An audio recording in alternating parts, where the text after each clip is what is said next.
guys, it's Karl. Just got back from a pretty hectic trip. Did MWC Barcelona for 36 hours, did a photography tour with the OPPO Find N2 Flip. Then after that, I went straight to Montreal, drifted some Audis in the ice. That's the reason why I didn't shoot out there. But I will say, this is by far the best flipping phone of the year so far. So if you're in the market for a clamshell flipping, folding phone, look no further than this. Another big selling point of the Find N2 Flip is this huge cover screen, so you can actually still use the phone when it's folded in its clamshell. So 3.26 inches, it's the largest that I've seen on a flipping phone. It dwarfs what we have over on Samsung. You can still use all of the widgets. Unfortunately, you can't access actual apps, which I'd like to see. Maybe switching around the cameras for the next gen, maybe putting the cameras up to the front, getting an even larger cover display screen, but still, it's nice, it's vibrant. You can still access those widgets, like I said, and it's not too small and clunky like the Z Flip 4. And for the rest around the design, you actually can get this in two colors. So I initially unboxed it in purple.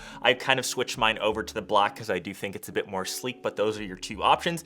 And the camera, so 50 megapixel main, 8 megapixel ultra wide. One of the main reasons to use a flipping phone is to utilize that selfie mode, because no matter what, rear facing cameras will be better than the front facing cameras, what you see on screen.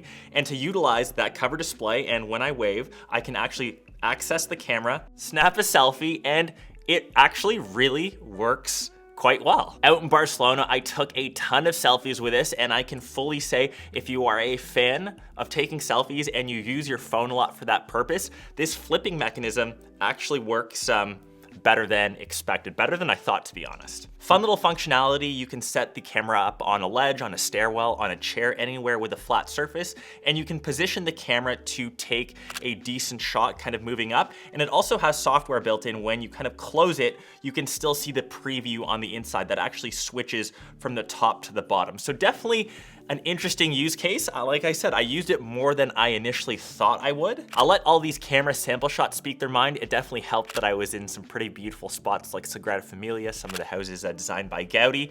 Color reproduction was on point, dynamic range was great. Maybe some of the sharpness wasn't as sharp as I wanted, but definitely better than this front-facing camera. I think I never used that in all of my testing. Most photos, I guess all of them, were taken with either the wide or the ultra wide. And one of the last use cases, which I thought was a bit of a stretch, was to use the camera like an OG camcorder. So I recorded a bit of video holding the phone like this. I don't think that's a necessity. You can still record the exact same video holding the phone when it's fully out. But if you do want it in this clamshell style, maybe you have a bit of a better grip on the phone.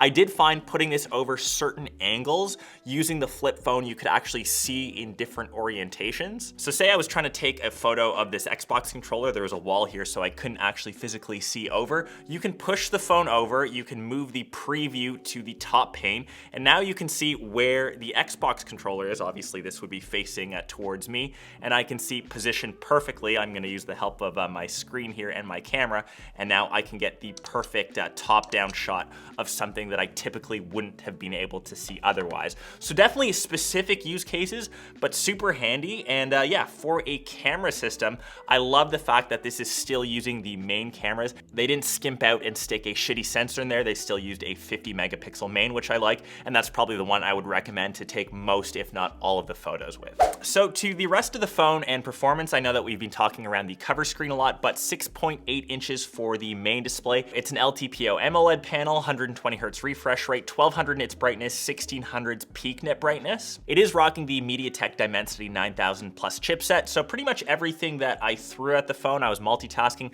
Like I said, I used it a ton when I was out there, mostly for its photo work. So I did do some quick edits on Lightroom. Everything was nice and quick. Watched Netflix when I was hanging out in the airport, played the occasional game. I didn't find any noticeable stutters or lags. We've pretty much hit that peak performance or lagless stutter-free performance for any flagship coming out in 2023, so it's great on that end. And probably the biggest difference between this and the Z Flip 4 is the battery. So 4,300 milliamps compared to 3,700.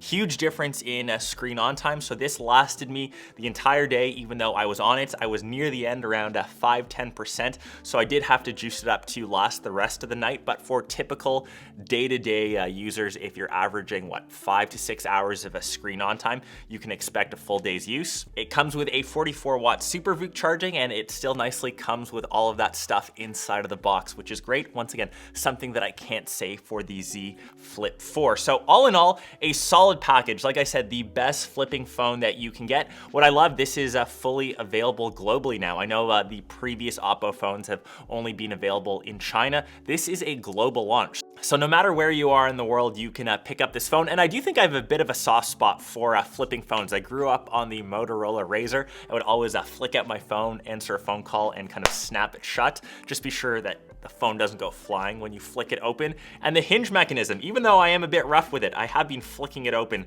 to answer those phone calls. It's still holding up perfectly fine. Let me know if you'd pick this one up in either the black or the purple. I think this one is a bit sleeker, but that's up to you. The overall size, it still fits into your pocket. I am notorious for wearing pretty tight jeans, but the bulge wasn't too big, too noticeable. I hope you guys enjoyed a kind of a hybrid video. It's a mix between a travel vlog and this traditional stuff in the studio, as my schedule has been a bit tight, but let me know your thoughts down below, and I will catch the rest of you in one of my next vids. Peace.